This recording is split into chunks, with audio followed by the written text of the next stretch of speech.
Ever feel like you're on the verge of something incredible? You can almost touch it, but you can't quite grasp what it is. Like you're standing on a precipice of something. Yes. Ooh, I like that, a precipice of possibility, but there's this gap between where you are and where you could be. Exactly. And it's like you have all this potential, all this energy, but it's just bottled up inside, waiting for the right moment to explode. And you can feel it, can't you? That untapped potential, it hums beneath the surface, waiting for the right spark to ignite it. That's such a great way to put it. And that feeling, that journey of unlocking that hidden potential, that's what we're diving into today. And what's fascinating is that we're doing it a little differently this time. Right. No stack of research papers or scientific studies for this deep dive. We're going with something a bit more, well, magical, I guess you could say. Okay, I like where this is going. We're talking about a single short story. One story to unlock a universe of self-discovery. It's amazing how fiction can sometimes get to the heart of these complex ideas in a way that resonates so deeply. Absolutely. And that's the beauty of this deep dive, right? It's not just about summarizing the plot. It's about dissecting the story's DNA, uncovering those hidden gems of wisdom embedded within the narrative. It's like we're on an archaeological dig, but instead of ancient ruins, we're excavating layers of meaning within a story. I love that analogy. And speaking of layers, the setting of this story is as captivating as the themes it explores. Picture this.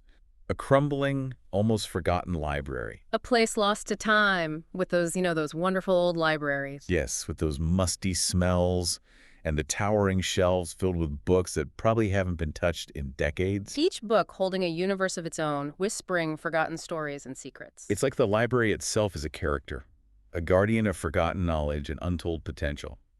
What do you think? Does that resonate? Absolutely. That sense of decay, of things being lost or forgotten, it mirrors that feeling of being stuck, of not living up to our full potential. But at the same time, there's this sense of possibility, right? Like those forgotten books, maybe those hidden parts of ourselves are just waiting to be rediscovered. Right. And within this forgotten library, we meet our protagonist, Elara. She's seeking refuge, feeling lost, yearning for something more. That search for meaning and purpose, it's something I think a lot of us can relate to, wouldn't you say? Absolutely. That feeling of being on the cusp of something, but not knowing what it is or how to reach it, it's a universal experience. It really is. And the author's choice of a library as the setting for this internal struggle is brilliant, don't you think? It is.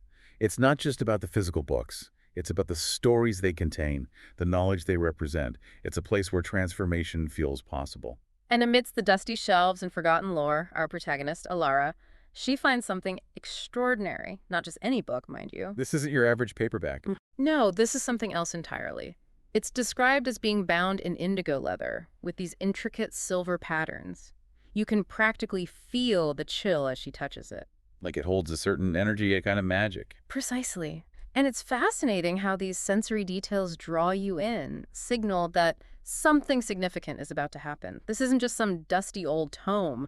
This book, it's a catalyst for Alara's journey of self-discovery. And it makes you wonder... What would your book look like? Exactly. What kind of energy would it hold? What secrets would it whisper? Ooh, I like that. And speaking of whispers, this is where the story takes an even more intriguing turn. The book, well, it comes to life, whispering a single tantalizing question.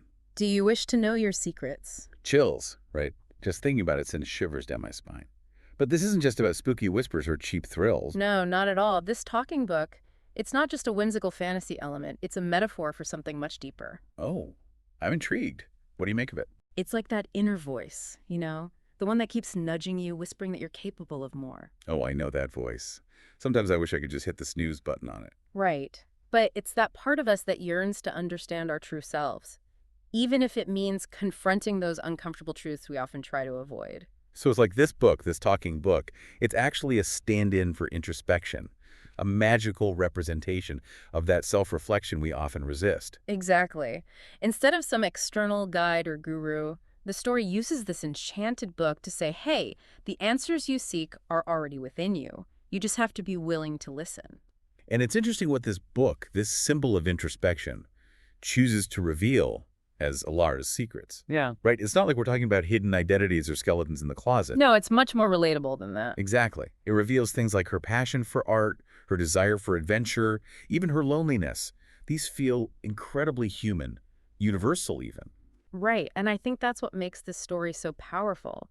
It reminds us that those things we sometimes perceive as weaknesses, those hidden desires, those fears, they're actually part of what makes us, well, us. It's like we're conditioned to think we need to present this perfect, polished version of ourselves to the world. And in doing so, we often end up hiding those parts of ourselves that make us unique, those very things that could lead us to our true potential.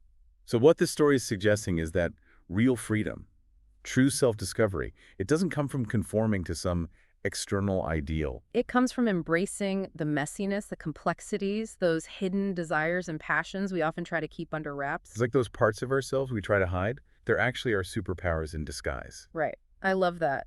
Because it's not just about acknowledging these parts of ourselves, it's about recognizing their potential. Remember that incredible line from the story?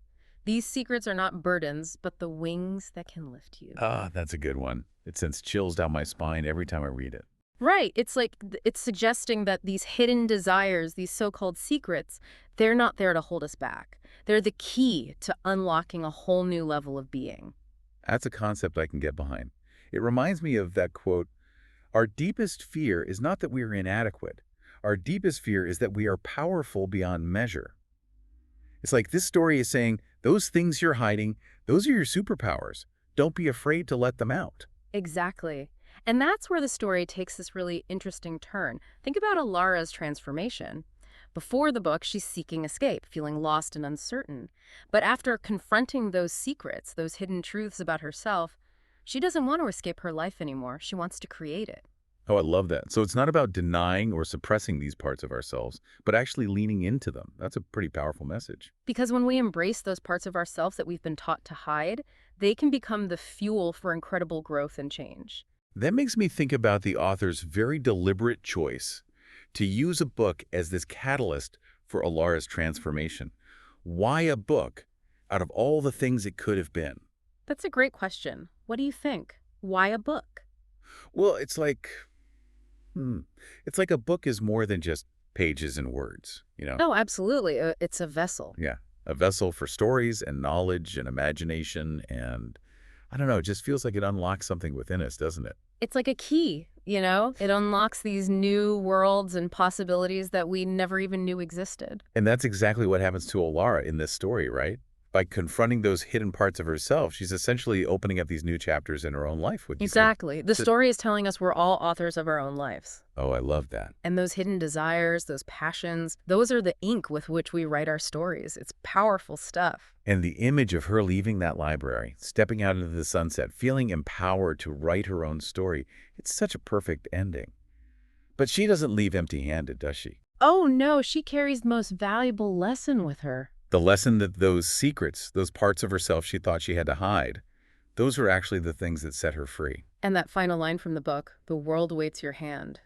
Ugh, gives me chills every time. It's like the story is speaking directly to us, to the reader, you know? It totally is. It's like, Yeah. okay, we've taken you on this journey with Elara. You've confronted these ideas. Now what are you going to do about it? It's a call to action, an invitation to step into our own power, to create something meaningful, something true to ourselves. And that's what makes this seemingly simple story so incredibly impactful. It's not just offering a message of self-acceptance. It's challenging us to take that self-awareness and do something with it. To translate it into action, into creation, into living a life that is authentically our own. So as we wrap up this deep dive, it feels only fitting to leave you with this question. If your life were a story, what kind of story would you want to tell? What kind of world are you going to create with your own two hands? What secrets are you holding on to that might actually be the keys to unlocking your true potential? Remember, the world is waiting.